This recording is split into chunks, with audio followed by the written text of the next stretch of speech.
tested, and at every level he's doing his tawbah and evolving into a greater being. Look at the way Hussein is being tested. At every level he breaks his limit to emerge into a more beautiful being. He's defying every existential limit, the outer and the inner. There are no magic cures. There are no magic wands. It's a real process of life. Tell me something. What is the best favor we can do for another? The best thing we can do for another is to make them needless of us. That's the best thing we can do.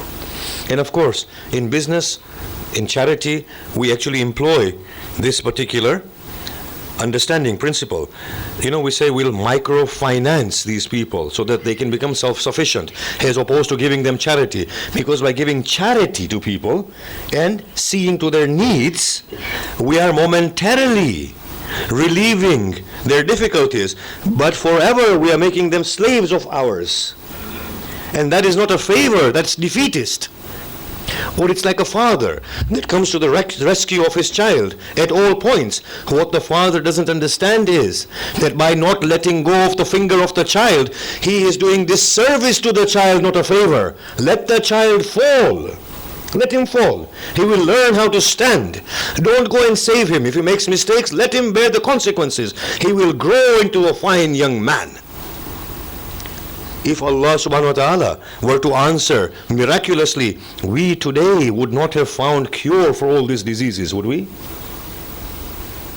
If Allah were to feed every hungry stomach, we would not have become the hand of Allah in feeding and evolving a notion of global economy which is fair. If Allah were to relieve every oppression, we would not have today the understanding of what it means to have a social, just political system that governs the globe, would we? It would be the most defeatist thing ever. There is no such thing as miracles. There are miracles, don't get me wrong. We'll discuss that afterwards, because I do know people have this tendency of picking on that little statement. Whatever I say contrary to Islam, I don't mean that, okay? There are no miraculous cures, and they are not real. They are not real.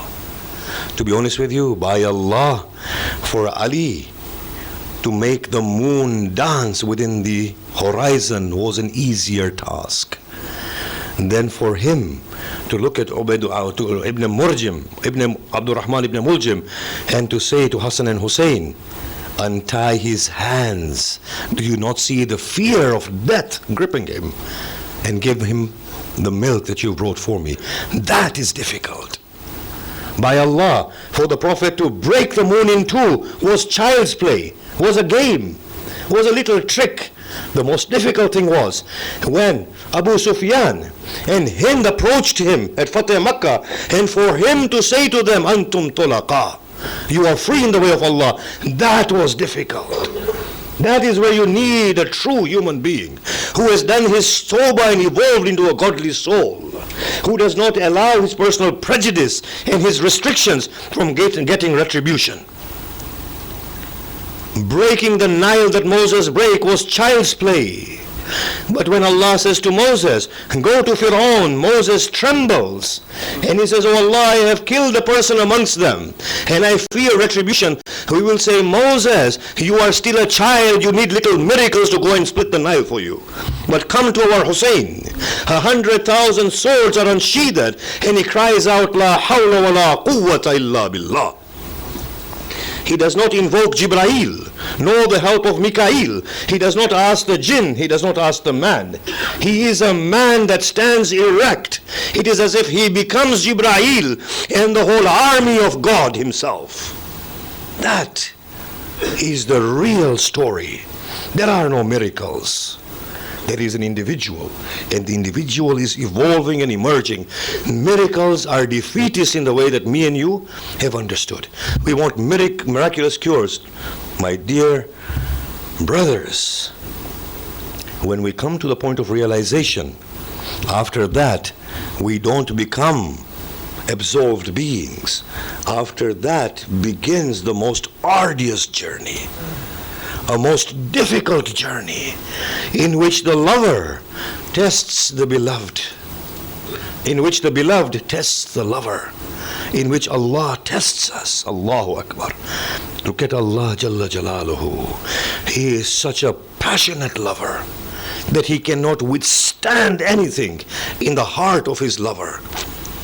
Look at how when our wives love us, or when we fall in love, how we get offended if there is anybody else in the glances or the minds or the hearts of our beloved. Don't we get offended?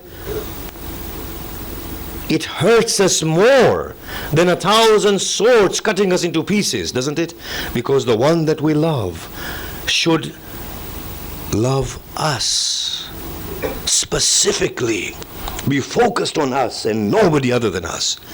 Just imagine if all of that love is put together and multiplied by infinity, then such is the nature of Allah's blind love.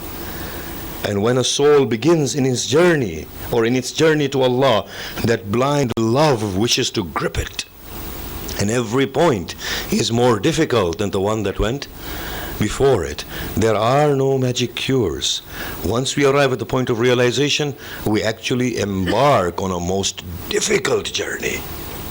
At every level, it is nothing but difficulties. However, the reception of the most beloved, Allah Jalla Jalaluhu, is so overpowering, is so pleasurable, is so beautiful that it compensates for the lack at all points. If we are finding so much pleasure in this world of ours, which is a watered down, 1,000 million times filtered down image of Allah, then imagine if we find Allah in an untarnished fashion. Imagine. Ali ibn Abi Talib salamullah alayhi says, "O you,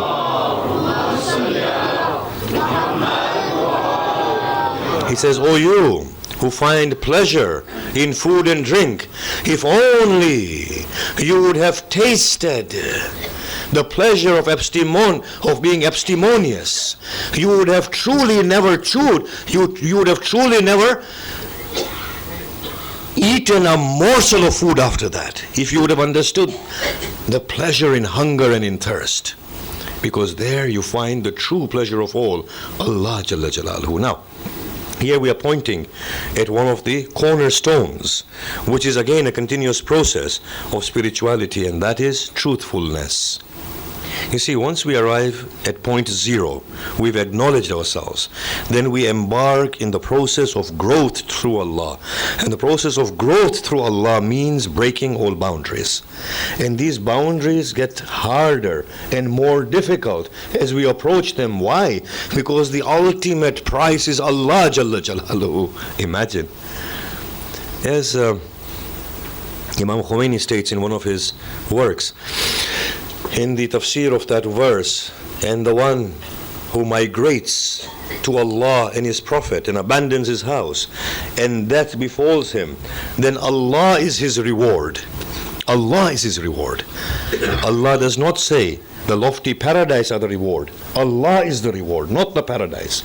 Here, the flowing rivers of paradise, the growing trees, the beautiful brides of paradise, all of these are less than befitting. Allah Jalla Jalaluhu is the reward, because the flowing rivers, the growing trees, the beautiful brides, the endless gardens, these are nothing but a veil from Allah Jalla Jalaluhu, because they are a product of a ray of Allah's beauty. Imagine how beautiful Allah must be. And there's a hadith in the story of Mi'raj,